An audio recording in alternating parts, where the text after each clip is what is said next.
فأعوذ بالله من الشيطان الرجيم بسم الله الرحمن الرحيم وعرضنا جهنم يومئذ للكافرين عرضا الذين كانت أعينهم في غطاء عن ذكري وكانوا لا يستطيعون سمعا أفحسب الذين كفروا أن يتخذوا عبادي من دوني أولياء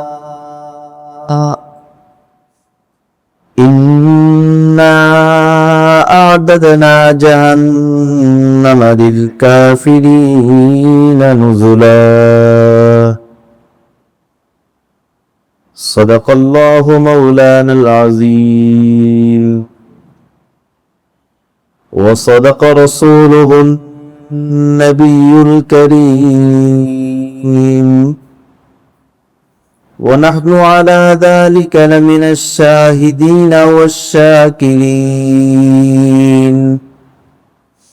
والحمد لله رب العالمين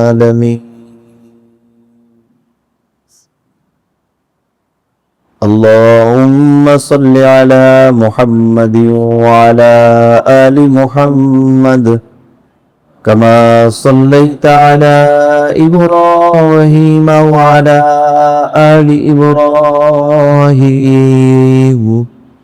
إنك حميد مجيد اللهم بارك على محمد وعلى آل محمد كما باركت على إبراهيم وعلى آل إبراهيم إنك حميد مجيد نستعين بالله ونتوكل عليه حسبنا الله ونعم الوكيل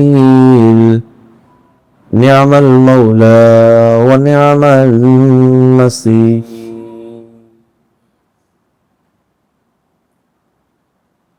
আল্লাহ রাব্বুল আলামিনের সীমাহীন মেহেরবানি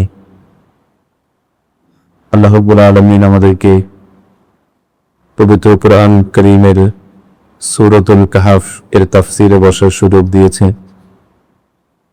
আমরা সকলেই মহব্বতের সাথে শুকরিয়া আদায় করি আলহামদুলিল্লাহ। আমরা দীর্ঘদিন পর্যন্ত সূরাতুল কাহফ এর তাফসীর আমরা আলোচনা করছিলাম।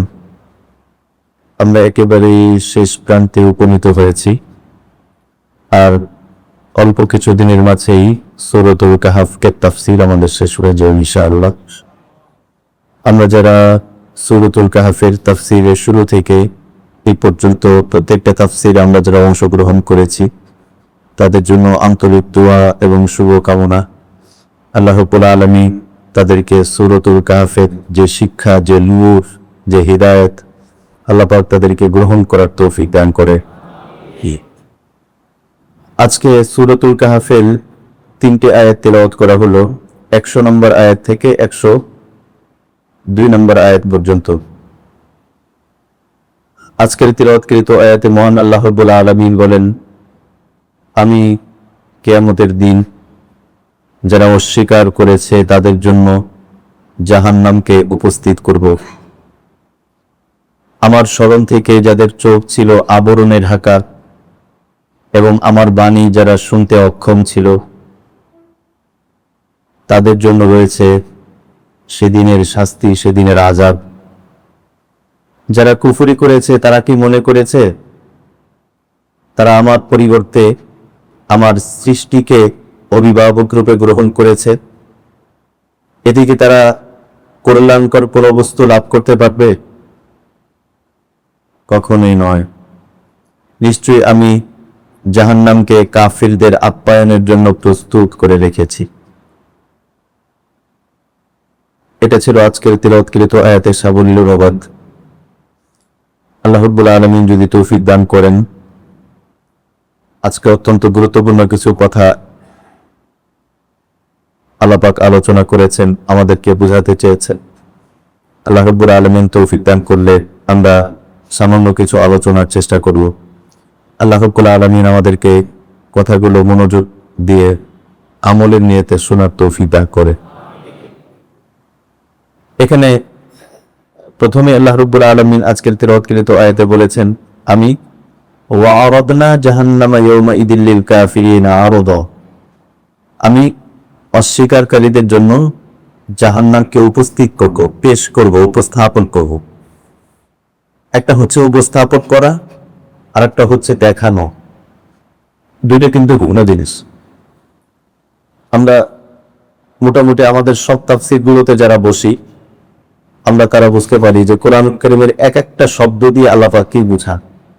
গতকালকে সূরা মুলকের ভিতরে একই শব্দ, কিন্তু এই শব্দটা এটা কেন বলা হলো, আসলে কোরআনুল কারীম যদি গবেষণা করা হয় তাহলে এটা আমার ব্যক্তিগত একটা অভিজ্ঞতা বা আমার ব্যক্তিগত মতামত, যত বড় অস্বীকারী হোক, যত বড় কাফিরই হোক, সে যদি কোরআন বুঝে এবং সে যদি কোরআন বোঝার নিয়তে নিরপেক্ষ হবে, মানে কোরআন থেকে সে আসলে বুঝবে, গবেষণা করবে, তাহলে সে কুফরিতে থাকা তার দ্বারা সম্ভব না। একটা সময় সে ঈমান আনতে বাধ্য হবে, কারণ কোরআনের এমন অলৌকিকতা যেটা কোরআন ছাড়া অন্য কোনো ক্ষেত্রে সম্ভব। আমি তাদেরকে দেখাবো, এটার ক্ষেত্রে আরবি আসে আরা, দেখান, রা মানে দেখা, আরা মানে দেখা। দেখেন আল্লাহ রাব্বুল আলামিন বলতে পারতেন যে আমি তাদেরকে জাহান্নাম দেখাবো, তো আওয়াজ শব্দটা ব্যবহার করতে পারতেন, কিন্তু আল্লাহ রাব্বুল আলামিন বলেছেন আওয়াজ। আওয়াজ মানে হলো উপস্থাপন করা। দুটো ভিন্ন জিনিস। একটা হলো কাউকে দেখানো, ও যে দেখো একটা সাপ যায়, আর আরেকটা হচ্ছে ভীতিকর কোনো বিষয়, সবাই অপেক্ষা করছে কি হবে কি হবে, হঠাৎ করে সেটা উপস্থাপন করা হচ্ছে। এটা জাহান্নামের একটা ভীতিকর অবস্থা বোঝানোর জন্য আল্লাহ রাব্বুল আলামিন আওয়াজ বলেছে। আমি দেখাবোই শুধু এমন না, আমি উপস্থাপন করবো সেদিক। কাদের জন্য? কাফেরদের জন্য। আমরা জানি, আমরা এখানেও সম্ভবত আলোচনা করেছিলাম যে জাহান্নামের বিভিন্ন স্তর আছে এবং বিভিন্ন দরজা আছে, জাহান্নামের বিভিন্ন নাম আছে, এক একটা এক এক নামের, এবং এক এক অপরাধীদের জন্য এক এক ধরনের জাহান্নাম। তো স্বাভাবিকভাবে জাহান্নাম বলতে যেটা বোঝায় জাহান্নাম, এই জাহান্নাম এটাও জাহান্নামের একটা স্তর। এটা স্বাভাবিকভাবে কয়েক শ্রেণীর লোক এই জাহান্নামে যাবে। তার মধ্যে একটা হচ্ছে কাফের, যারা আল্লাহকে অস্বীকার করেছে, তারা জাহান্নামে যাবে। কোনটা আছে মুতামা, কোনটা আছে লাযা, কোনটা আছে ওয়াই। এক এক ধরনের ব্যক্তিদের জন্য এক একটা জাহান্নামের শাস্তি বরাদ্দ।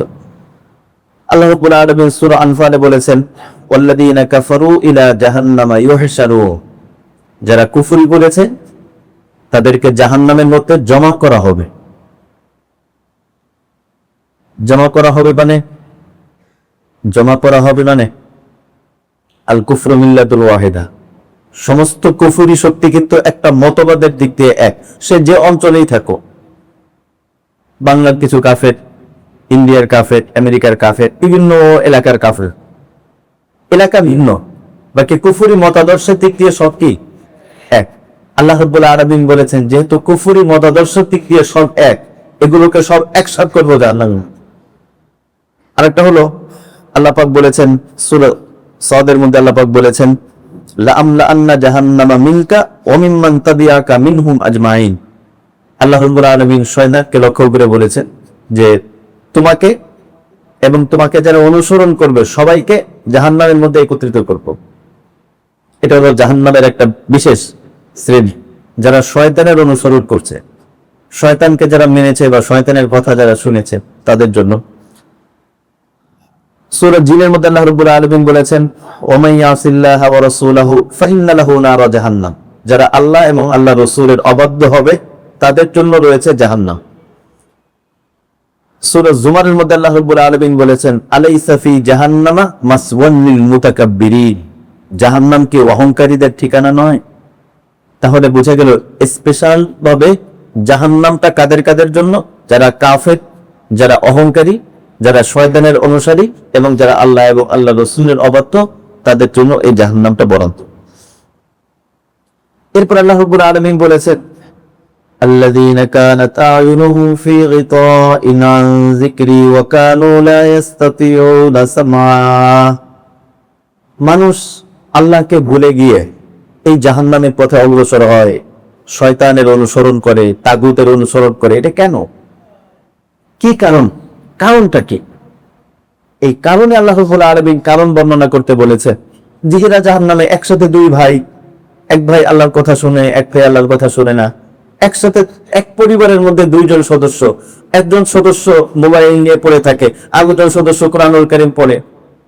এই যে দুইজনের মধ্যে ব্যবধান, একজন জাহান্নাম কামাইতেছে আর একজন জান্নাত কামাইতেছে, এরকম দেখা যায় যে একসাথে দুইজন চাকরি করে, একসাথে পাশাপাশি টেবিল, এক টেবিলের মধ্যে সুদী কারবার হয়, আর এক টেবিলের বস তারা মানে ঘুষের দুর্নীতি হয়, আর এক টেবিলের বস এগুলো একেবারে এড়িয়ে চলে।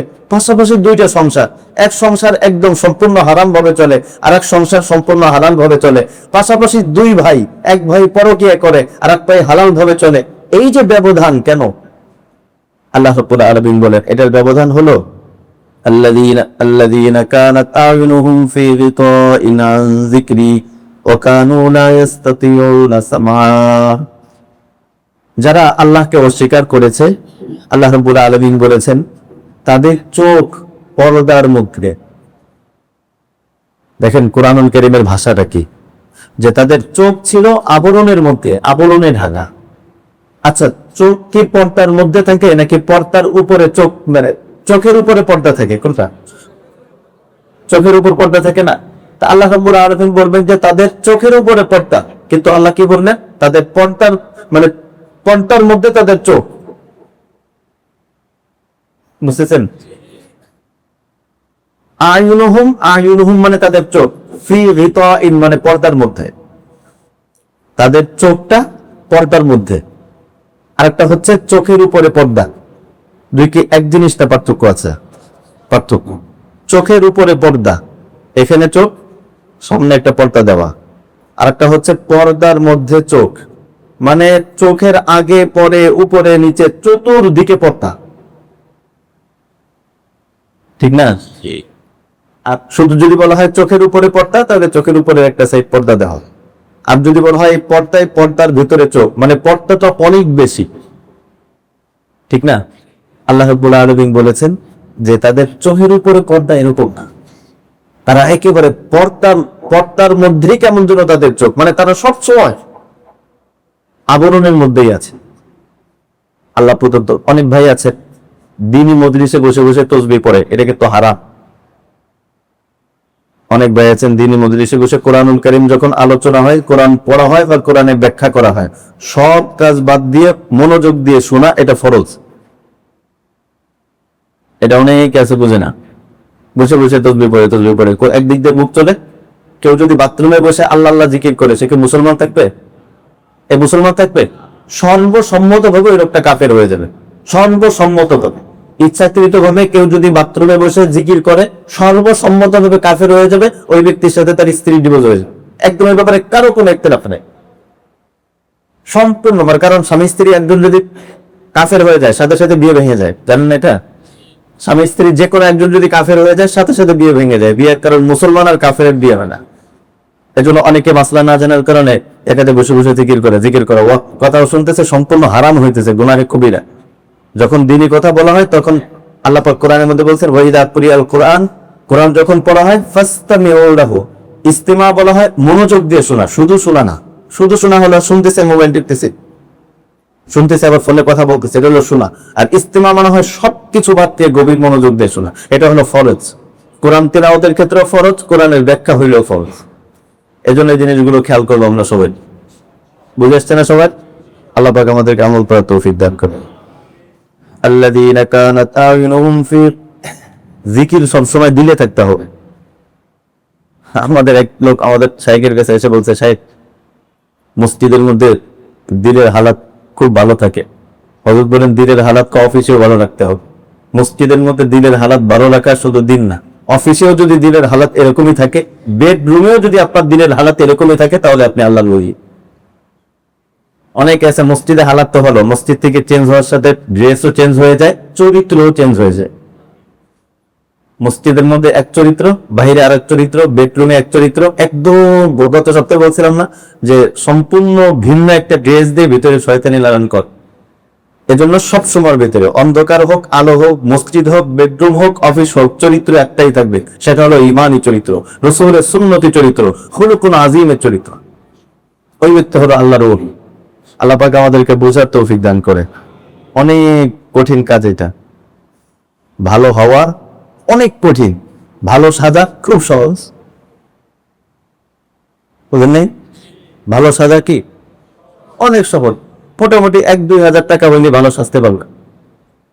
একটা পাঞ্জাবি কিনলেন, একটা পায়জামা কিনলেন, একটা টুপি কিনলেন, সাথে একটা পাগড়ি যদি কিনেন, ভালো সাজা একেবারে সহজ।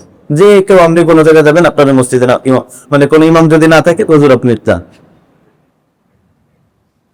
এটা সহজ না? একেবারে সহজ। কিন্তু ভালো হওয়া অনেক কঠিন। সব থেকে কঠিন কাজ হলো জিন্দেগি পাল্টানো। আপনার কথা শুনে, ওয়াজ শুনে ঘন্টার পর ঘন্টা কান্দা কোনো ব্যাপার না, ওই কান্দা সিনেমা দেখেও মানুষ কান্দে। ঘন্টার পর ঘন্টা কান্না করা কোনো ব্যাপার না, সিনেমা দেখেও কান্না কর। বয়ান শোনার পরে পকেটে যা আছে সবকিছু বের করে দেওয়া কোনো ব্যাপারই না। অনেক গায়ক গায়িকা বের করে দিতে পারে, কথা বলেন নেই? একজন নর্তকী নাচতেছে, সে নাচার ভিতরে বিভিন্ন জিনিস বলে বলে সে আপনার পকেট খালি করে দিতে পারে, এটা কোনো ব্যাপার না। ওয়াজ শোনার পরে একদম এমন ওয়াজ হয়েছে, পুরো ওয়াজে পকেট খালি হয়ে গেছে, কোনো ব্যাপারই না। এরকম এটা হুজুর না, এটা নর্তকেও পারবে। সে যদি উলঙ্গ হয়, যা আছে সব সবাই দিয়ে দেবে। জিন্দেগি পাল্টানো সব থেকে কঠিন, সব থেকে এই পৃথিবীর মধ্যে সব থেকে কঠিন হলো জিন্দেগি পাল্টানো। আমাদের বিবলকের এক সচিব সাহেব আমাকে বলছিল যে হুজুর এই বিভিন্ন কাজে অনেক সময় কি সহযোগিতা করতে পারি, কি সহযোগিতা করতে পারি। এরপর আমি একদিন বলছিলাম যে ভাই আপনার সহযোগিতার দরকার নাই, আমি আপনার সহযোগিতা একটাই, আমি আপনার জিন্দেগি পাল্টাইতে চাই। পুরনো বলছিলাম হুজুর এটা তো অনেক কঠিন, এটা তো অনেক কঠিন, আসলেই কঠিন। যে এটার হাকিকত বলবে সে বুঝবে এটা আসলেই কঠিন, অনেক কঠিন। জিন্দেগি পাল্টাইতে হলে প্রত্যেকটা সেক্টর থেকে থেকে চেঞ্জ হইতে হবে। একদম ইমানের দিক দিয়ে, আকীদার দিক দিয়ে চেঞ্জ দিতে হবে, ইবাদতের দিক দিয়ে চেঞ্জ হইতে হবে। আর সুরত মনে করেন বাহ্যিক পাল্টানো কোনো ব্যাপারই না। আপনি কোন রকম মসজিদে আসবেন, ওযু ছাড়া আসলেন না ওযু করে আসলেন, কে দেখবে? আপনি কোন নিয়তে আসবেন, কে দেখবে? আপনি কোন নিয়তে আসতেছেন, কি করে আসতেছেন? আপনি এখানে বাস নামাজটা পড়ে, নামাজ পড়ার পরে আপনি তো এখানে মুসল্লি। অনেক মুসল্লি আছে, মসজিদের মধ্যে মুসল্লি, ঘরের মধ্যে পাক্কা ফিরাউন থাকে, একদম পাক্কা ফিরাউন। অনেক মুসল্লি আছে একদম টুপি দাড়ি সবকিছু, কিন্তু ঘরের মধ্যে একদম আস্ত একটা ফিরাউনের মতো। এজন্য ভালো সাজার দরকার নেই। ভালো সাজার দরকার আছে? কোনো দরকার নেই। আমারে মানুষ ভালো বললি কি না বললি কি, কয়দিন বা বলবে? আজকে মারা গেলে এরপর এক কয়দিন, সর্বোচ্চ 2-3 দিন, 1 মাস বলবে। এরপরে দুনিয়া পৃথিবী, আমরা যে ইসে পড়ছি না বিজ্ঞান বইতে, যে সব জায়গায় কিছু থাকে, কোনো পাত্র খালি থাকে না, ভিতরে কি থাকে? বাতাস থাকে না, কোনোটা তো খালি থাকে না, কিছু থাকবে না, বাতাস থাকবে। পৃথিবী কখনো শূন্য থাকে না, শূন্য স্থান পূরণ করে। আমি আজকে মারা যাব, অল্প কয়েকদিনের মধ্যে আমার প্রত্যেকটা শূন্য স্থান পূরণ হয়ে যাবে। আমার মসজিদের মধ্যে আমার পরিবর্তে আরেকজন হয়ে যাবে, তাফসিরের মধ্যে আমার পরিবর্তে আরেকজন হয়ে যাবে, সংসারের মধ্যে আমার পরিবর্তে প্রত্যেকে যার যার বিকল্প বেছে নিক। একদম 100% বাস্তবতা। তা আমার প্রশংসা করলে কয়দিন বা করতে? এজন্য মহতারাম, আমার কথা দিলের কথা এটাই, প্রত্যেককে আমার পক্ষ থেকে দিলের যেটা, সেটা হলো ভালো সাজার দরকার নেই, কোনো দরকার নেই আপনার ভালো সাজা। আপনাকে কেউ ভালো বলুক বা না বলুক, আপনার আসেও যাও না। আপনাকে সমস্ত মানুষ ভালো বলছে, এজন্য কি পেট পড়বে? সবাই আপনাকে অনেক বড় টিকিয়েছে, আপনাকে সবাই খারাপ বলছে, টিকিয়েছে। অনেক আছে গুনাহ থেকে বাঁচে মানুষ সমাজের ভয়ে, আল্লাহর ভয়ে না। সমাজের ভয়ে গুনাহ থেকে গুনাহ করে না, গুনাহ না করাই কিন্তু তাকওয়া না। আল্লাহর ভয়ে গুনাহ না করা হলো তাকওয়া। অনেক আছে সমাজের ভয়, মনে করেন একজন সিগারেট খায়, সমাজের মধ্যে খায় না, গোপনে গোপনে খায়, ওই লোককে মুত্তাকি, গোপনে গোপনে খায়, মানুষ যেন না দেখে। আরে মানুষ দেখলেই বা কি? একদম কথার কথা সিগারেট খাইতেছে, মানুষ দেখতেছে, বিকিছে, ওরে কি সবাই মেরে ফেলবে? তো মানুষ দেখানোর জন্য এইগুলো, মানে আমাদের সবকিছু মানুষ দেখলি কি না দেখলি কি, তুমি আল্লাহর কাছে কেমন এটা দেখো। রাসূল সাল্লাল্লাহু আলাইহি ওয়াসাল্লামের কাছে তুমি রওজায়ে পাকের কাছে সালাম পৌঁছাইতে যাবা, রাসূলের কাছে তুমি কেমন এটা তুমি নিজেকে প্রশ্ন করো।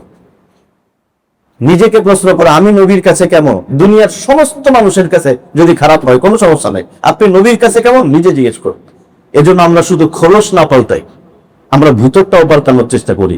এজন্য জিন্দেগি পাল্টানো, কি বললাম, জিন্দেগি পাল্টানো, শুধু পোশাক পাল্টানো না, জিন্দেগি পাল্টানো। আল্লাহ পাক আমাদেরকে তৌফিক দান করে।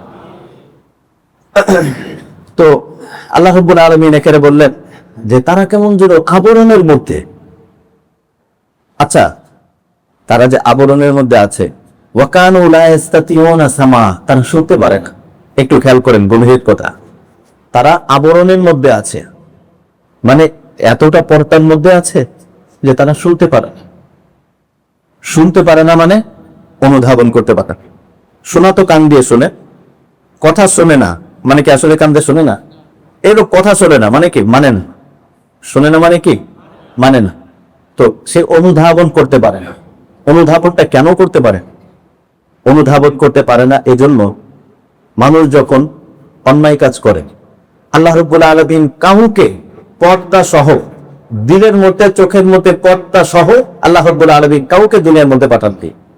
এটা আল্লাহ পাকের সর্বোচ্চ ইহসান আমাদের উপর। একটা অমুসলিম হোক, ইহুদি হোক, খ্রিস্টান হোক, মুশরিক হোক, কোন শিশুকে আল্লাহ রাব্বুল আলামিন জন্মের সময় পর্দা, দিলের মধ্যে পর্দা দিয়ে কাউকে পাঠান নেই। প্রত্যেকটা শিশুকে আল্লাহ রাব্বুল আলামিন সত্য গ্রহণ করার যোগ্যতা দিয়ে, একদম সত্য স্বভাব দিয়ে, সঠিক মেজাজ দিয়ে আল্লাহ রাব্বুল আলামিন প্রত্যেকটা শিশুকে দুনিয়াতে পাঠিয়েছে। আল্লাহ নবী বলেছেন সে পরিবেশে প্রভাবিত হয়, পিতামাতার আচরণে প্রভাবিত হয়, সমাজে প্রভাবিত হয়, এভাবে তার জীবনের বিভিন্ন দিক সে চলে যায়। এরকম যদি হইতো যে আমরা জন্মের সময় পর্দা নিয়ে জন্মেছি, আমরা বলতে পারতাম যে আল্লাহ আপনি তো একদম আমাদের সুযোগই দিলেন না, আমরা যে একটু ভালো হবো সুযোগই তো দিলেন না। আল্লাহ রাব্বুল আলামিন আমাদেরকে ফ্রেশ দেয়। ইমাম আবু হানিফা রাহিমাহুল্লাহ বলেছেন, কোন মানুষ যদি এমন অঞ্চলে জন্মগ্রহণ করে যেখানে সে কোনো কারোর সাথে সে সাক্ষাৎ পায়নি, কারোর সাথে কোনো সাক্ষাৎ পায়নি, দুনিয়াতে আসার সাথে সাথে তার মায়ের ইন্তেকাল হয়ে গেছে, আশপাশে এমন পরিবেশ যেই পরিবেশের মধ্যে কোনো মানুষজন কোনো কিছু নাই, কুদরতি ভাবে কোনো না কোনো ভাবে আল্লাহ রাব্বুল আলামিন তাকে বাঁচায় রাখলেন। হয়তো কোনো একটা প্রাণীর দুধ খেয়েছে, কোনো না কোনো ভাবে সে বেঁচে গেল, কারোর সাথে সাক্ষাৎ হলো না। এই ব্যক্তি সেও যদি চিন্তা করে, যার কোনো মানুষের সাথে সাক্ষাৎ হয়নি, সেও যদি চিন্তা করে, গভীরভাবে যদি চিন্তা করে, তার ব্রেনও এই কথা আসতে বাধ্য হবে যে তার একজন স্রষ্টা আছে, একজন খালেক ও মালিক তাকে কোনো না কোনো উদ্দেশ্যে সৃষ্টি করেছে। এটাই হলো সত্য স্বভাব, একে বলে ইস্তেআদাদ, তলাবুল হক, হক গ্রহণ করার যোগ্যতা। যাই হোক, তো এখানে আল্লাহ রাব্বুল আলামিন বললেন যে তারা যে পর্দার মধ্যে থাকে, তো আল্লাহ পাক তো তাদেরকে পর্দা দিয়ে সৃষ্টি করেননি, তো পর্দার মধ্যে কেন? পর্দার মধ্যে এজন্য আস্তে আস্তে আস্তে আস্তে মানুষের এই পর্দা বাড়তে থাকে। প্রথমে একটা অন্যায় করলো, একটু পর্দা পড়লো, আবার অন্যায় করলো, আবার পর্দা পড়লো, আবার অন্যায় করলো, আবার পর্দা পড়লো। পর্দা পড়তে পড়তে পড়তে পড়তে এমন একটা হয়, দিন যত যায় তত পর্দা একদম ছেয়ে যায়। তখন তাকে যতই ভালো কথা বলা হোক ভিতরে যায় না, কারণ আবরণ পড়া। গ্লাভস পরে নেয় না হাতের মধ্যে, গ্লাভস করে কোনো কাজ করলে হাতের মধ্যে কোনো কিছু লাগে, এটা একটা সেটা বিভিন্ন পরে পড়েন না। আরেকটা সহজ উদাহরণ আছে যে হাতের মধ্যে তেল নিয়ে কাঁঠাল ভাঙলে তেলে কোনো কষ লাগে, ওরকম তেল যখন থাকে তখন তো কোনো কিছু লাগতেছে না। তো এরকম দিলের মধ্যে যখন পর্দা পড়া থাকে, চোখের মধ্যে যখন পর্দা পড়া থাকে, গুনাহের কারণে পর্দা পড়তে পড়তে পড়তে পড়তে একটা সময় এরকম হয় আবরণ হয়ে যায়। আবরণ হয়ে গেলে তখন যত কথাই বলা হোক, হাজার কথা বলা হচ্ছে, কোনো ফায়দা হবে না, এটা একদম উপরে গড়ায় যাচ্ছে গড়ায় যাচ্ছে। এরকম এই খলবটাকে বলে কলবে জয়ীফ বা কলবে মারিজ, অসুস্থ কলব। আব্দুল কাদের জিলানী রহমতুল্লাহি আলাইহিকে একজন বলছিলেন যে হযরত, আমার তো কোনো নসিহত কাজ হয় না, কোনো কিছুই তো কোনো কাজ হয় না, আমার দিলটা দুর্বল হয়ে গেছে। উনি বললেন তোমার দিল তো মরে গেছে, দুর্বল হয়নি, তোমার দিল তো মারা গেছে। কারণ মৃত্যু মানুষকে খোঁচা দিলে কে নড়ে?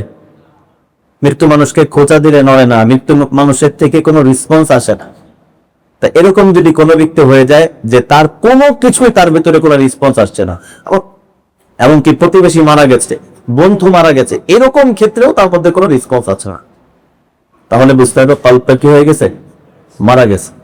তো কল্প মারা গেলে তো সেটা মরেই গেল, মরার আগে যদি কল্পটা পর্দার মধ্যে বেশি আচ্ছাদিত হয়ে যায় তখন ওই অবস্থাটা এরকম হয়ে যায় জিনে ধরা রোগীর মতো, যেটাকে আল্লাহ রাব্বুল আলামিন কোরআনের মধ্যে বলেছেন ওমাইয়াশু আন যিকরির রহমান, কেউ যদি রহমানকে ভুলে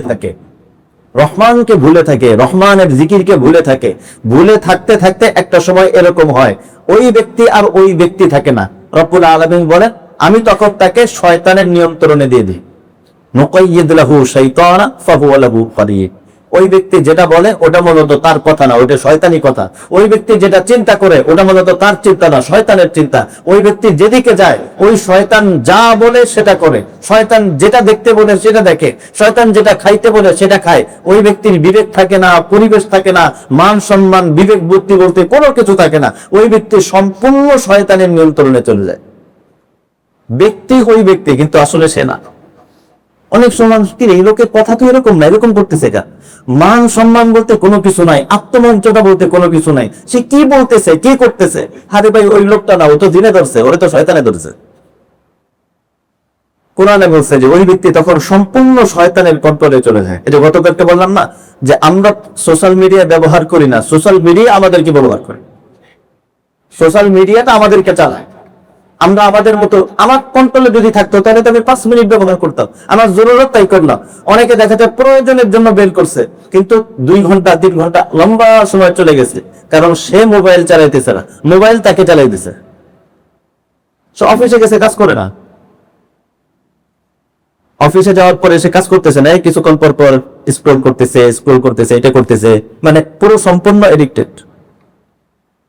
এটা হলো খুব ভয়ঙ্কর। এজন্য আমাদের উচিত কি, গুনাহ হয়ে যাওয়ার সাথে সাথে তওবা করা। গুনাহ হয়ে যাওয়ার সাথে সাথে কি করা? গুনাহ হয়ে যাওয়ার সাথে সাথে তওবা করা, যেন পর্দা পড়ে না যায়।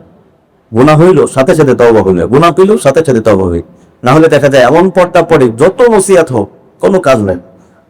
আল্লাহ পাক আমাদেরকে এরকম হালাত থেকে হেফাজত করে। এটা খুবই ভয়ঙ্কর হালাত। আর হালাত যদি ভালো হয় তাহলে কল্প এটা মুআল্লাকুন বিল উকবা হয়, আখিরাতের সাথে সম্পৃক্ত হয়। কল্পটা হয় কিসের সাথে সম্পৃক্ত? আখিরাতের সাথে সম্পৃক্ত। মানে তার কল্পের মধ্যে সবসময় আখিরাত ঢোকে, কল্পের মধ্যে সবসময় আখিরাতের ভাব। একজন মানুষ দুনিয়ার প্রমোশন নিয়ে কি পরিমাণ পেরেশানি, খালি আমার জন্য প্রমোশন হয়, আমার জন্য প্রমোশন হয়। ওই ব্যক্তি আখিরাতের প্রমোশন নিয়ে মোটেও ভাবে না। ওই ব্যক্তির কল্প হলো মুআল্লাকুন বিদ দুনিয়া, দুনিয়া নিয়ে ব্যস্ত। আমাদের পরিচিত ভাই আমার কাছে 10 বার দোয়া চাইছে যে আমাদের দোয়া করেন যেন প্রমোশন হয়। একবারও দোয়া চাইনি, দোয়া করেন যেন আল্লাহর ওলি হতে পারি। একবারও দোয়া চাই, 10টা বারই দোয়া চাইছে প্রমোশনের জন্য। তাহলে বুঝা গেল তার কল্পটা কি নিয়ে ব্যস্ত। এ কথা বুঝতেছেন না সবাই? বুঝলে একটু কথাটা তো বলেন। মাথা একদম নিচের দিক দিয়ে ঘুমায় থাকতে তো আমি একটা বালিশ দিয়ে আমিও ঘুমাই যাই। তাহলে কল্প যদি দুনিয়া নিয়ে ব্যস্ত থাকে, এটা খুব মারাত্মক ব্যাধি, মারাত্মক ধরনের ব্যাধি। স্বপ্নই দুনিয়া, টাকা পয়সার নাম দুনিয়া না। টাকা পয়সার নাম কি দুনিয়া? তো টাকা পয়সার নাম দুনিয়া হইলে মসজিদ করতে টাকা লাগে নাই? তো টাকা পয়সার নাম তো দুনিয়া না, টাকা পয়সার নাম দুনিয়া না, টাকা পয়সা হলো আখিরাত। টাকা পয়সা, এই যে মসজিদ যে জমিনের উপর হয়েছে, এটা কি দুনিয়া না আখিরাত? এই মসজিদ যারা করছে দুনিয়া না আখিরাত? এই মসজিদে যারা দান সাদকা করে দুনিয়া না আখিরাত? প্রত্যেকটাই আখিরাত। টাকা পয়সার নাম দুনিয়া না। দিলের মধ্যে কোনো কিছু, দিলের মধ্যে যদি আল্লাহ ছাড়া অন্য কোনো স্বপ্ন লালন করা হয় সেটা হলো দুনিয়া। তো যেই ব্যক্তি প্রমোশন চায়, খারাপ কথা না, প্রমোশন চাওয়া তো খারাপ কথা না, কিন্তু প্রমোশন যদি চায় দুনিয়ার প্রমোশন, তার এর আগে 10 বার যদি দুনিয়ার প্রমোশনের জন্য সে চিন্তা করে দোয়া চায়, 100 বার দোয়া চাবে আখিরাতের প্রমোশনের জন্য। কিন্তু বোঝা গেল তার আখিরাতের, কারণ সে ওই হালাতে সন্তুষ্ট। প্রত্যেক দিন তার যে রুটিন, 2025 সালে যা যা করতো একদম সেম ওই কাজগুলো 2026-এও করতেছে। তার প্রমোশন কিসে? 2025-এও সে কোনোদিন তাহাজ্জুদ পড়ে নাই, 2025 সালটাও গুনাহমুক্ত কাটাইতে পারে নাই, 2025 সালেও সে ভিন্ন কোনো আমল বানায় নাই। একদম যা তাই 2026 যা তাই, ওর তো প্রমোশন হইল না। যদি বলা হয় ভাই 23 কেমন কাটছে, 24 কেমন কাটছে, এরকমই, 23 কেমন কাটছে, এরকমই, 22 কেমন কাটছে, এরকমই বিগত 10 বছর ধরে আপনার ইমানি হালাতে, আমনি হালাতে, তাকওয়ার হালাতে কোনো পরিবর্তন হইল না। এটা নিয়ে আপনার কোনো মাথা ব্যথা নাই কেন, কোনো ফিকির নাই কেন? আপনি দুনিয়াদার, আপনার দিলের মধ্যে দুনিয়া ভরা, আপনি আখিরাত চানই না। আপনি আখিরাত চান, বাস্তবতা হলো আপনি আখিরাত চানই না। অনেক অভিভাবক আমাদের কাছে দোয়া চায়, হুজুর আমার ছেলেটা, এই তো কতজন দোয়া চাইলো, আমার ছেলেটা, আমার মেয়েটা এইচএসসি পরীক্ষা একটু দোয়া করেন। একদিনও তো বললেন না আমার ছেলেটা যেন ফজরের নামাজ পড়তে পারে, দোয়া করেন। একদিনে তো দোয়া চাইলেন না। আপনি নিজেই তো দুনিয়াদার, আপনার সন্তান কেমনে আখিরাত ওয়ালা হবে? আপনার নিজের মধ্যেই তো দুনিয়া। এজন্য গুরুত্ব থাকতে হবে আখিরাতেরটা বেশি। কথা কি বুঝে আসছে? আমার কাজ সামনে দুইটা, এইটা এইটা, কোনটার মধ্যে বেতন বেশি সেটা না, কোনটার মধ্যে দিনে ফায়দা বেশি এটা দেখতে হবে। আমি আমি প্রথমে যখন যে ঝিলপাড়ে ইমামতি শুরু করি, আমার বেতন ছিল 12,000 টাকা, ইমাম খতিব সহ বেতন 12,000 টাকা। এক সপ্তাহের ভিতরে আমি আগে একটা মসজিদে ইন্টারভিউ দিয়েছিলাম, শাহজাহানপুর কেন্দ্রীয় মসজিদে, অনেক আগে, মানে পুরো বছর ইন্টারভিউ চলছে।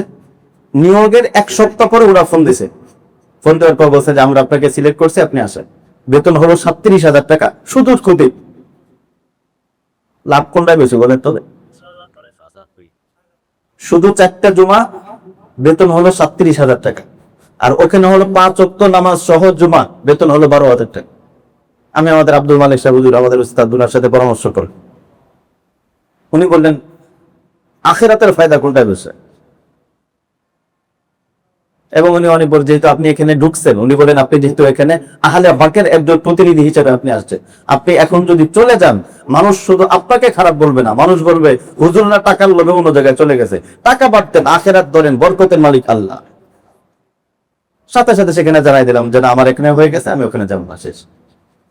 তো আমাকে দেখতে হবে যে আখিরাতের ফায়দা কোনটা, বাস্তবতা। এটা শুধু দিলের কথা না, এটা জিন্দিগিতে থাকতে হবে। এটা ওয়াজের জন্য না, জিন্দিগিতে থাকতে হবে, জিন্দিগিতে থাকতে হবে। আমার আখিরাতের ফায়দা কোনটা, বাস এটা। আপনি যদি একটা কাজ করেন, এটা আখিরাতের ফায়দা, আপনি ধরবেন। কিন্তু মাকসাদে যদি দুনিয়া থাকে, এটা আমরা খুব এই বিষয় নিয়ে আমরা খুব হতাশ। মাকসাদে দুনিয়া, দুনিয়ার বিষয় নিয়ে ফিকি, দুনিয়ার কোনো ক্ষতি হয়ে গেলে এই পরিমাণ টেনশন, আরে টাকা হারাই গেছে, আরে জমি দখল করে নিয়ে গেছে, আরে আপনার জমি দখল করে নিয়ে গেছে, আপনার এত টেনশন, আপনার ইমান দখল করে নিয়ে যেতেছে শয়তান, আপনার কেন টেনশন নাই? দিনের পর দিন নামাজ ছুটে যাইতেছে, দিনের পর দিন গুনাহে অভ্যস্ত হয়ে আছেন আপনি, এটা নিয়ে কেন টেনশন নাই? আপনার সন্তানের একটু অসুস্থ, সেটা নিয়ে এত পেরেশানি, তা আখিরাতের লাইন নিয়ে কেন পেরেশানি থাকবে?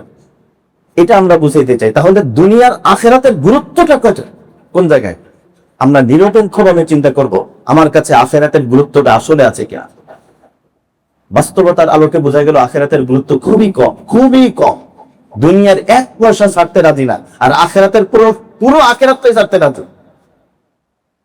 1 পয়সা ছাড়তে রাজি না দুনিয়া। না, আমার একটা টাকা কেন নিবে, আমার এটা কেন নিবে, আমার এটা কেন নিবে? আপনি এটা কেন বলেন না যে আমার আমল কেন নিবে? আপনার আমল কেন নিবে? একজন মানুষ আপনার সাথে দীর্ঘদিনের সম্পর্ক, এই কথা বুঝতেছেন সবাই? দীর্ঘদিনের সম্পর্ক, সে যদি কিছু স্বার্থে দীর্ঘদিনের ভাই ভাইয়ের মধ্যে সম্পর্ক নষ্ট হয়ে যায় দুনিয়ার জন্য, একটা বাড়িকে কেন্দ্র করে ভাই ভাইয়ের মধ্যে সম্পর্ক, না আমার হক আমি কেন ছাড়বো? দীর্ঘদিনের বন্ধুত্বের সম্পর্ক, আপনি যদি বুঝেন ওই বন্ধু আপনার টাকা নিয়ে যেতেছে, ওই বন্ধু আপনার টাকা চুরি করতেছে, সাথে সাথে সম্পর্ক শেষ। আরে কিসের বন্ধু, আমার টাকা নিয়ে যায়, কিসের বন্ধু? আপনি যদি দেখেন কেউ আপনার ইমান নিয়ে যাইতেছে, কারোর সাথে মিশলে আপনার ইমান বরবাদ হইতেছে, কারোর সাথে কথা বললে আপনার ইমান বরবাদ হইতেছে, তার সাথে সম্পর্ক কেন থাকে? সে তো আপনার ইমান বরবাদ করতেছে। টাকা বরবাদ করলে যেরকম সম্পর্ক ছিন্ন করেন, ইমান যদি কেউ বরবাদ করে, তার সাথে সম্পর্ক ছিন্ন করা ফরজ। কথা বুঝে আসতেছে না? কারোর সাথে কথা বললে যদি দেখেন এর সাথে মিশলে, এর সাথে চললে, এর দল করলে আমার ইমান শেষ হয়ে যাবে, বাদ দেন আপনি সেটা। এটাই ইমান ওয়ালাদের বৈশিষ্ট্য। এজন্য আল্লাহ রাব্বুল আলামিন আমাদের দিলের মধ্যে ইমানের যে নূর এবং ইমানের যে আগ্রহ, আল্লাহ রাব্বুল আলামিন আমাদেরকে এই মজাটা, এই গুরুত্বটা আমাদেরকে অনুধাবনের তৌফিক দান করেন। এটাও কিন্তু হাই লেভেলেরটা না, এটাও কিন্তু কি না, হাই লেভেলেরটা, এটা মাঝারি টাইপেরটা। আমি যেটা বলতেছি, কলব মুআল্লাকুন বিল উকবা, যেই দিল সবসময় আখিরাত নিয়ে ভাবে, এটাও কিন্তু হাই লেভেলের দিল না। আপনি খুব খুশি হয়ে গেলেন, আল্লাহ এত ভালো দিল যেটা সবসময় আখিরাত নিয়ে ভাবে, এটাও হাই লেভেলের দিল। হাই লেভেলের দিল তো কলবুন মুআল্লাকুন বিল মাওলা। একদম সর্বোচ্চ লেভেলের দিল হলো কলবুন, সে আখিরাত নিয়েও ভাবে না। এক আল্লাহ বলি আল্লাহর কাছে বলছে যে আল্লাহ, মরার পরে আপনি মানে কি জান্নাত দিবেন, আর যদি এরকম হয় যে মরার পরে আমি জান্নাত পাইছি, সেখানে দেখলাম যে বিভিন্ন নাজ নিয়ামত আছে, বিভিন্ন হুর আছে, আর আপনার সাক্ষাতে যদি আমার না হয়, তাহলে তো আপনি আমাকে অনেক খাটো করলেন। আমি তো এটার জন্য এত শেষ রাত্রে উঠি নাই, আমি তো একটা হুরের চেহারা দেখার জন্য শেষ রাত্রে উঠি নাই, আমি তো জান্নাতের আপেল খাওয়ার জন্য শেষ রাত্রে উঠি নাই, আমি তো শেষ রাত্রে উঠছি আপনাকে দেখার জন্য। আমি জান্নাতের নিয়ামত চাই না, আমি তো আপনার দিদার চাই। এটা হলো একদম হাই লেভেলের কলবুন মুআল্লাকুন বিল মাওলা। তারা জান্নাতের নাজ নিয়ামত, এই হুরে বয়ান তাদের কাছে, তারপরে আর একটু ঘুরতে কি করব, আমি তো মাওলাকে চাই। কথা বুঝে আসছে? এটা হলো একদম হাই লেভেল কলবুন মুআল্লাকুন বিল মাওলা। এরকম কারা আল্লাহ পাক এদের আলোচনা আজকে করছে? এরকম কারা এদের আলোচনা আল্লাহ পাক আজকে করেছে? আমিও দোয়া চাই, খাস ভাবে দোয়া চাই আল্লাহ পাক আমাদেরকে এদের দলভুক্ত হওয়ার তৌফিক দান করুন। খুদার কসম, খুদার কসম, খুদার কসম, এই লেভেলের কোন ব্যক্তি যদি হয়ে যায়, গোটা পৃথিবীর কোনো কিছু যদি না পায়, আর কোনো সমস্যা নাই, সে সর্বশ্রেষ্ঠ জিনিস পেয়ে গেছে। কিছুই পাইল না ওই ব্যক্তি, কোনো সমস্যা নাই, সর্বশ্রেষ্ঠ দৌলত পেয়ে গেছে। কলবুন মুআল্লাকুন বিল মাওলা। কি কি পাইছে আল্লাহ পাক এটার ব্যাপারে আজকে আলোচনা করেছে। আল্লাহ রাব্বুল আলামিন বলেন, আফা হাসিবাল্লাযীনা কাফারু, এতটুকু মনে রাখেন, এটা আমাদের এই আয়াতের শেষের অংশে আলোচনা। এতটুকু কি মনে আছে? কি মনে থাকলো? কলবুন মুআল্লাকুন বিল মাওলা। এরপরে দেখেন, আফা হাসিবাল্লাযীনা কাফারু আইয়াত্তাখিযু ইবাদি মিন দুনি আউলিয়া ইন্না আ'তাদনা জাহান্নামা লিল কাফিরিনা নুজুলা। আল্লাহ রাব্বুল আলামিন বলেন, যারা কুফরি করেছে তারা আমাকে বাদ দিয়ে অন্য কাউকে মাওলা রূপে গ্রহণ করেছে। আমাকে বাদ দিয়ে, আল্লাহ রাব্বুল আলামিন বলেছেন, যারা কুফরি করেছে তারা আমাকে বাদ দিয়ে আমার কোন সৃষ্টিকে মাওলা, মাওলা মানে কি আমি বলতেছি, মাওলা রূপে গ্রহণ করেছে। আল্লাহ রাব্বুল আলামিন বলেন, এতে তো তারা কিছুই পাবে না, বরং তাদের জন্য তো জাহান্নাম রেডি আছে। মাওলার দুটো অর্থ, একটা অর্থ হলো মাওলা মানে অভিভাবক, মাওলা মানে কি অভিভাবক, আর আরেকটা অর্থ হলো মাওলা মানে বন্ধু। আরো অনেক অর্থ আছে, স্বাভাবিক এই দুইটি অর্থ হলো খুব বেশি প্রচলিত। একটা হলো মাওলা মানে অভিভাবক, আর একটা হলো মাওলা মানে কি বন্ধু। গোটা পৃথিবীর যত মানুষ আছে, সমস্ত মানুষের অভিভাবক বিভিন্ন ধরনের আছে। আল্লাহ রাব্বুল আলামিন কোরআনুল কারীমের মধ্যে বলেছে যে কিছু কিছু ব্যক্তি আছে যাদের অভিভাবক হলো আল্লাহ। আল্লাহু ওয়ালিয়ুল্লাযীনা আমানু ইখরিজুহুম মিনাজ যুলুমাতি ইলান নূর। আল্লাহ বলেন ঈমানওয়ালা মুমিনদের অভিভাবক হচ্ছেন কে? আল্লাহ। আর কিছু অভিভাবক আছে, কিছু লোক আছে যারা আল্লাহকে অভিভাবক রূপে গ্রহণ করে না। তারা কি বলে? আমরা অমকের আদর্শে চলবো, আল্লাহ না। আর মুমিন যে, সে বলবে আমি আল্লাহর বিধান মতো চলবো, বাস কথাই এখানে শেষ। আল্লাহ ছাড়া অন্য কোন ব্যক্তি আমার জীবনে প্রভাব ফেলতে পারবে না। আল্লাহ রাব্বুল আলামিন বলেছেন কি, ওয়াল্লাযীনা কাফারু আউলিয়াউহুমুত তাগুতু ইখরিজুনাহুম মিনান নূরি ইলাজ যুলুমাত। কিছু মানুষ এমন আছে যারা নিজেদের অভিভাবক রূপে অন্য কিছুকে গ্রহণ করে, অমকের উপর আস্থা রাখেন, ওই প্রতীকের উপর আস্থা রাখেন, আমার উপর আস্থা রাখেন। আর ঈমানওয়ালারা বলে ওয়া আলাল্লাহি ফাল্যাতাওয়াক্কালিল মুতাওয়াক্কিলুন, রব্বুল আলামিনই আমার একমাত্র ভরসা। বড় একটা পার্থক্য হয়ে গেল না?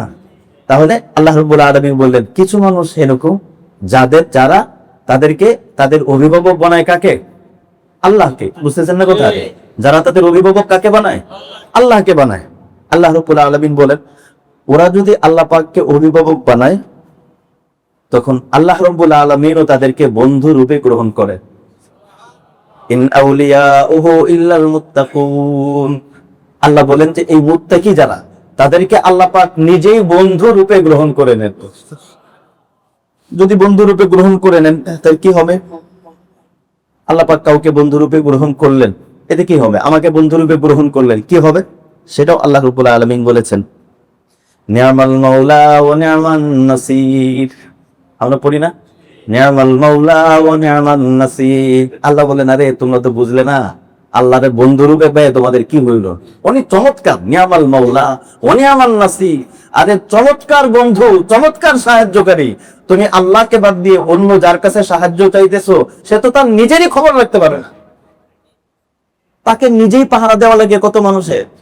কিন্তু তুমি যে রবকে বন্ধু রূপে গ্রহণ করছো, উনি অনেক চমৎকার অভিভাবক এবং উনি অনেক চমৎকার সাহায্যকারী। কেমন চমৎকার? রব্বুল আলামিন বলেছেন, আমার যদি কেউ বন্ধু হয়ে যায়, এই বন্ধুত্বের কিছু দাবি থাকে না? বুঝতেছেন আপনারা? অনেক দামি কথা বলতেছেন, মনোযোগ দিয়ে শুনেন, খুব দামি কথা। কেউ যদি আল্লাহ রব্বুল আলামিনের সাথে বন্ধুত্ব হয়ে যায়, তাহলে তার নামটা কি? আল্লাহ তো বলে দিলেন, লাভ হলো তুমি অনেক উত্তম বন্ধু পাইছো। উত্তম বন্ধু মানে আমার কি লাভ হইব? আল্লাহ রাসূল আল্লাহ পাক হাদিসে কুদসির মধ্যে নবীজির ভাষায় বর্ণনা করে, তুমি কেমন বন্ধু পাইলে? এক বন্ধু আর এক বন্ধুর দিকে সবসময় খেয়াল রাখে। এক বন্ধু আর এক বন্ধুর দিকে কি রাখে? খেয়াল রাখে। ওই বন্ধুকে যদি কেউ খারাপ কিছু বলে, তাহলে ওই বন্ধু, মনে করেন দুজনের মধ্যে বন্ধুত্ব, একসাথে চলতেছে, আর এক বন্ধুকে সবাই মিলে পিটাইতেছে, আর ওই বন্ধুকে সুন্দর করে হাঁটতে হাঁটতে চলে যাবে, এটা কি বন্ধুত্বের দাবি? আল্লাহ রাব্বুল আলামিন হাদিসে কুদসির মধ্যে, মানে আল্লাহ পাকের ভাষা, কিন্তু শব্দগুলো নবীজির। আল্লাহ পাক কি বলেন? মান আদালি ওয়ালিয়ান ফাকাদ আযানতুহু লিল হারব। আমি যাকে বন্ধু বানাই, আমার কোন ওলি যাকে আমি বন্ধু বানাইছি, ওকে ওর সাথে আমার সম্পর্কটা এরকম হয়ে যায়, কেউ যদি ওর সাথে দুশ্মনী রাখে, তাহলে ওই ব্যক্তির সাথে আমি যুদ্ধ ঘোষণা করি। আমার কোন ওলি যাকে আমি বন্ধু বানাইছি, তার সাথে আরেকজন কি দুশ্মনী রাখতেছে, রব্বুল আলামিন বলেন আমি তার বিরুদ্ধে যুদ্ধ ঘোষণা করি। এরপরে অপর আয়াতের মধ্যে আল্লাহ রাব্বুল আলামিন বলেন, আমি যদি কোনো ব্যক্তিকে বন্ধু বানাই, ওয়াইয়াদাহুম বিরূহিন মিনহু, আমি আমার পক্ষ থেকে বিশেষ শক্তি দিয়ে ওই ব্যক্তিকে সাহায্য করি।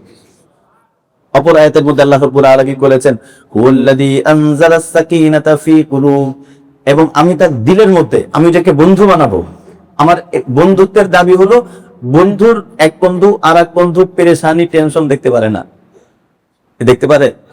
আল্লাহ রাব্বুল আলামিন বলেন, আমি যদি কাউকে বন্ধু বানাই, ওই ব্যক্তির দিলের মধ্যে আমি সবসময় শান্তি দিয়ে দিচ্ছি। ওই ব্যক্তি অস্থির থাকে না।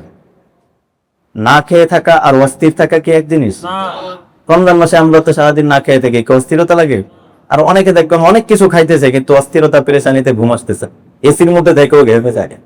আল্লাহ রাব্বুল আলামিন বলেন, আমি আমার বন্ধুকে একটা স্পেশাল নিয়ামত দেই, সেটা হলো আমার বন্ধুকে সবসময় আমি টেনশন মুক্ত এবং তার দিলের মধ্যে আমি প্রশান্তি দিয়ে দিই। এরপরে অপর আয়াতের মধ্যে আল্লাহ রাব্বুল আলামিন বলেন, ওয়ায়ুযিম লাহু আজরা, আমি তার পারিশ্রমিক, আজর বলা হয় পারিশ্রমিককে। আল্লাহ রাব্বুল আলামিন আমাদেরকে কি পুরস্কার দেন নাকি পারিশ্রমিক দেন? একটু বুঝেছে, একটু করতে। আল্লাহ পাক কি আমাদেরকে পুরস্কার দেন না পারিশ্রমিক দেন? পুরস্কার না, পারিশ্রমিক কাকে বলে? কেউ কারো কাজ করে দিলে উজরাত যেটা, সেটা হলো পারিশ্রমিক। আমরা কি আল্লাহর কোনো কাজ করে দেই? তা আল্লাহ যেটাই দেন সেটা কি? পুরস্কার। তা আল্লাহ পাক এখানে পুরস্কার তো বলেন নাই। আল্লাহ যদি বলতেন আমি পুরস্কার দেই, তাহলে এটা কথা হতো। আল্লাহ বলেন পারিশ্রমিক দে। তো পারিশ্রমিক দিলে আল্লাহ আমি আপনার কি কাজ করে দিলাম? তারপরে মানে পারিশ্রমিক দিলে, নামাজ পড়া কি আপনার কাজ না? নামাজকে পড়তেছে আল্লাহর জন্য না আমার জন্য? আমার জন্য। তো এখানে পারিশ্রমিক কথা কেন আসবে? আল্লাহ রাব্বুল আলামিন বুঝাইতে চান যে আরে বান্দা শোন, ওয়ায়ুযিম লাহু আজরা, আমি তোমাকে যেটা দেব সেটা অনেক বেশি দেব। এবং পারিশ্রমিক, পুরস্কার যদি কোনো ব্যক্তি দিতে চায়, সে যদি নাও দেয়, তার বিরুদ্ধে কি মামলা করা যায়? একদম বললো যে আমি আপনার একটা পুরস্কার দেবো, সে দিল না, এখন আপনি কিছু বলতে পারবেন? পুরস্কার এটা মানুষ এটা এমনি বলে, সেটা যদি কেউ দেয় ভালো করলো, যদি না দেয় কিছু করার থাকে না। কিন্তু পারিশ্রমিক যদি কোনো ব্যক্তি না দেয়, তাহলে কি তার বিরুদ্ধে মামলা করা যায় না? মানে পারিশ্রমিক কেমন যেন তার প্রাপ্য, পুরস্কারটা কিন্তু সেটা কি জরুরি না। আল্লাহ রাব্বুল আলামিন বুঝাইতে চান, তোমার সাথে যদি আমার বন্ধুত্ব হয়ে যায়, তুমি যদি আমাকে অভিভাবক রূপে গ্রহণ করো, তাহলে তোমাকে আমি যেটা দিব সেটা পারিশ্রমিকের মতো নিশ্চিত প্রাপ্য রূপে দেব, মানে কোনো সন্দেহ নাই, দিবই দিব, অনেক বেশি বড় করে দিব। ওয়ায়ুযিম লাহু আজরা, মানে আল্লাহ পাকের ভাষাটা কি দেখছেন? খোদা বলছেন আমি আজর দেব, পারিশ্রমিক দেব। এরপরে আল্লাহ রাব্বুল আলামিন বলেন, আল্লাহ পাক আমাদেরকে আল্লাহর ওলি হওয়ার তৌফিক দান করুন। সবাই একে অপরের জন্য দোয়া করবো, অনেক বড় বড় মর্যাদা এটা। আল্লাহ রাব্বুল আলামিন বলেছেন আল্লাহর ওলি যে হবে, মানে আল্লাহর বন্ধু। আল্লাহর বন্ধু আগে কি বললাম? যে আল্লাহকে নিজের অভিভাবক রূপে গ্রহণ করেছে। আল্লাহ রাব্বুল আলামিন বলেন তোমরা যদি আমাকে অভিভাবক রূপে গ্রহণ করো, আমি তোমাদেরকে বন্ধু রূপে গ্রহণ করব। করলে কি হবে? আল্লাহ রাব্বুল আলামিন আরেকটা পুরস্কার বলেন, যেটা আমার কাছে খুব দিলে লাগছে। সূরা নাহলের 32 নম্বর আয়াতে আল্লাহ রাব্বুল আলামিন বলেন, আল্লাযীনা তাতাওয়াফাহুমুল মালাইকাতু তাইয়্যিবিন। আল্লাহ পাক আমাদের সকলকে এই আয়াতের মিসদাক ওয়ার তৌফিক দান করেন। আল্লাহ বলেন আমার বন্ধু যে হবে, আল্লাযীনা, সূরা নাহলের কোরআনের আয়াত 32 নম্বর আয়াত, আল্লাহ বলেন আল্লাযীনা তাতাওয়াফাহুমুল মালাইকাতু। মৃত্যু তো সবারই আসবে, মৃত্যু তো সবারই আসবে। আমার বন্ধু যে হবে, মৃত্যু মানে তো ইন্তেকাল না, ট্রান্সফার হওয়া, দুনিয়ার থেকে আখিরাতে চলে যাওয়া, এরকম না? বোতলটা এখান থেকে এখানে নিয়ে গেলাম, এটা কি ইন্তেকাল না? স্থানান্তর হবে, জায়গা পরিবর্তন হওয়া। তা ইন্তেকাল মানে সে এখন দুনিয়াতে ছিল, এখন আখিরাতে চলে আসছে। আল্লাহ রাব্বুল আলামিন বলেন এই যে আশাটা তার যখন এক জায়গা থেকে আরেক জায়গায় আসতেছে, দুনিয়ার থেকে আখিরাতে আসতেছে, এই আশাটা হবে তাইয়্যিবিন, পবিত্র অবস্থায়। পবিত্র অবস্থায় মানে এর অনেক ব্যাখ্যা। সব ব্যাখ্যাই হলো সে গুনাহ থেকে পবিত্র, অন্যায় থেকে পবিত্র। জীবনে যদি কোনো উল্টো পাল্টা হয়েও থাকে, যাওয়ার আগে সে ফ্রেশ হয়ে আল্লাহর কাছে থাকে। আল্লাহ রাব্বুল আলামিন বলেন যে একজন বন্ধু অপর বন্ধুর কাছে আসলে তো সেজে গুজে আসে, ভালো পোশাক পরে আসে। আমার সাথে তোমার বন্ধুত্ব যদি হয়, তাহলে আমি তো, তোমার হাতে তো মৃত্যু না, মৃত্যু তো আমার হাতে। কখন তুমি আসবা তুমি তো ইচ্ছা করে আসতে পারবে না, তুমি কোন হালাতে আসবা সেটা তো তুমি ইচ্ছা করে আসতে পারবে না। বন্ধুত্ব যেহেতু আমার হাতে, যেহেতু সবকিছু আমার হাতে, আর বন্ধুত্ব যেহেতু আমার সাথে, এজন্য তোমার কেমনে আসতে হবে, কি অবস্থায় আসতে হবে, সবকিছু আমি নিজ জিম্মায় ব্যবস্থা করেছি। আল্লাযীনা তাতাওয়াফাহুমুল মালাইকাতু তাইয়্যিবিন। এরপর আল্লাহ রাব্বুল আলামিন আরেকটা কথা বলেছেন যে আমার বন্ধু যে হবে, আমার বন্ধু, অনেক অনেক আয়াত আছে, তো এটা আমরা বলে দিচ্ছি। সহিহ বুখারীর হাদিস, আল্লাহ রাব্বুল আলামিন বলেছেন যে আমার বন্ধু যে হবে তার সাথে আমার আরেকটা মুআমালা আছে, আরেকটা মুআমালা। সেটা কি? সহিহ বুখারীর হাদিস, ওমা তারাদ্দাতু আন শাইইন আনা ফাইলুহু তারাদ্দুদি আন নাফসিন ইয়াকরাহুল মাউত ওয়া আনা আকরাহু মাসাআতাহু। আমার তার সাথে বন্ধুত্ব হয়ে যায়, মানে রবের বন্ধু যে ভাই। আমরা যে বলি যে এই ব্যক্তি আল্লাহর ওলি, এটা ছোটখাটো পদ না। এই কথা বুঝছেন? আল্লাহর ওলি এটা কোনো কি না, ছোটখাটো পদ না। যে আল্লাহর ওলি হয়েছে তো কি হয়েছে, ডিসি তো হইতে পারে নাই। আল্লাহর ওলি হয়েছে তো কি হয়েছে, এমপি তো হইতে পারে নাই। আল্লাহর ওলি হয়েছে কি হয়েছে, মন্ত্রী তো হইতে পারে নাই। আরে আল্লাহর ওলি কোনো সাধারণ পদ না। দুনিয়ার বহু রাজা বাদশা আছে যেগুলোকে আল্লাহ পাক গোনায়ও ধরেন না। আরে রাজা বাদশা তো দূরের কথা, দুনিয়াটাই তো আল্লাহ পাক গোনায় ধরেন না। হাদিসের মধ্যে আসছে যে দুনিয়ার গুরুত্ব যদি আল্লাহর কাছে একটা মশার দানার সমতুল্য হইতো, তাহলে একটা কাফেরকে একদম পানি পান করাইতেন না। তো দুনিয়ায় তো আল্লাহ পাক গোনায় ধরতেছেন না, তো দুনিয়ার রাজা বাচ্চা, মন্ত্রী, এমপি তো দূরের কথা। আমরা অনেক সময় মনে করি আমার ছেলেটাকে, মাশাআল্লাহ ছেলেটা বিশাল বড় খেলোয়াড় হয়ে গেল, গর্ব করার মতো জিনিস। আরে এগুলো না, ছেলেটা আল্লাহর ওলি হইল, গর্ব করো। আল্লাহর ওলির মর্যাদা অনেক বেশি, সে আল্লাহর কাছে এই অবস্থানে চলে যায়। আল্লাহ রাসূল সাল্লাল্লাহু আলাইহি ওয়াসাল্লাম এটাও হাদিসে কুদসি, রব বলেন ওমা তারাদ্দাতু আন শাইইন আনা ফাইলুহু। আমি কোনোদিন কোনো কাজ করতে গিয়ে ইতস্ততা বোধ করি না। রব কোনো কাজ করতে গিয়ে কি ইতস্ততা বোধ করে? এটা করব কি করব না, এটা ইতস্ততা বোধ কে করে? যার পরিণাম জানা নেই। আমি কি বের হব কি হব না, এর সাথে ব্যবসা করব কি করব না, বিয়ে করব কি করব না, মানে বিয়ে করব কি করব না, মানে এই জায়গায় বিয়ে করব কি করব না, এই যে বিষয়গুলো, এগুলো কেন? কারণ তার পরিণাম জানা নাই। দেখা গেল আমি মনে করলাম ভালো, 2 দিন পর জানলাম খারাপ, এরকম না। তো আল্লাহ রাব্বুল আলামিন কোনো কাজ করতে গিয়ে কি তিনি ইতস্ততা বোধ করেন? কারণ আল্লাহ তো সব জানা। এরপরও হাদিসে কুদসি, সহিহ বুখারীর হাদিস, আল্লাহ পাক বলেন আমি আমার বন্ধু, ওই বন্ধুর যখন দুনিয়ার থেকে আসার সময় হয়, তখন আমি ইতস্তত বোধ করি, আমি ইতস্তত বোধ করি। হাদিসের মধ্যে আসছে কি বিষয়, যে ইয়াকরাহুল মুমিন, আমার বন্ধু মৃত্যু চাইতেছে না। আমার যে বন্ধু সে মৃত্যু চাইতেছে না, আর আমি চাইতেছি যে সে মৃত্যু বড় রূপে আমার কাছে চলে আসুক। আমি চাইতেছি সে চলে আসুক, আর সে চাইতেছে দুনিয়ার মধ্যে থাকতে। রর পরে আমার কাছে একটু মানে ইতস্ততা লাগে যে তাহলে সে যেহেতু চাইতেছে, বন্ধু দুনিয়াতে থাকতে চাইতেছে, দাবিকে তারা রেখেই দেব? এ কথা বুঝতেছেন না? তাহলে আল্লাহ পাকের কাছে ওই ব্যক্তির অবস্থানটা কেমন হয়ে যায়, যে আল্লাহ পাকের কাছে ওই ব্যক্তি একটা ইম্পর্টেন্ট, গুরুত্বপূর্ণ ব্যক্তি হয়ে যায়। আল্লাহ পাক আমাদের সকলকে আল্লাহ পাকের বন্ধু হওয়ার তৌফিক দান করে। আল্লাহ পাককে ছাড়া অন্য কাউকে যদি কেউ বন্ধু বানায়, বিশেষ করে শয়তানকে যদি কেউ বন্ধু বানায়, আল্লাহ রাব্বুল আলামিন বলেছেন শয়তানকে বন্ধু বানাই বা বানাও, কি হবে?